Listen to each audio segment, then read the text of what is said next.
ఓం శ్రీ సనారి విశ్వేశ్వరాయ నమః. శ్రీ సనారి విశ్వేశ్వర సంవాదం సమాధి యోగమును గురించి తెలియజేస్తాను. పంచభూత గుణంబులు పంచివేసి దేని అంశంబు దానికే తేటగాను ఇచ్చివేసి నివృత్తిగా నిచ్చలేక ఉన్నవాడు సమాధిని ఉన్నవారు.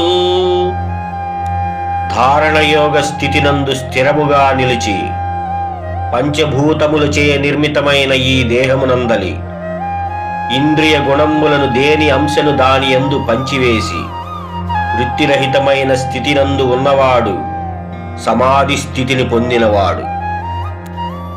దిక్కులకు చెవులు ఇచ్చిన ధీరవరుండు, భూమికి దేహమిచ్చిన బోధశాలి, గాలికి నీ ప్రాణులిచ్చిన గనుడి అతను, అగ్నికి చూపులంది అనతడే గురుండు.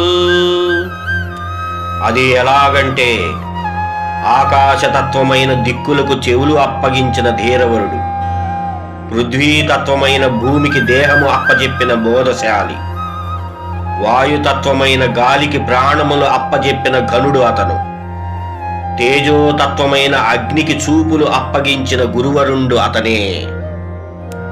మిగిలిన జల సంబంధమైన తన్మాత్రలను ఆర్చివేసి దేనికి అంటుబడిన ఆకాశము వలె ఆ విరాట్ స్వరూపమైన విశ్వబ్రహ్మమే తానై ఉండును.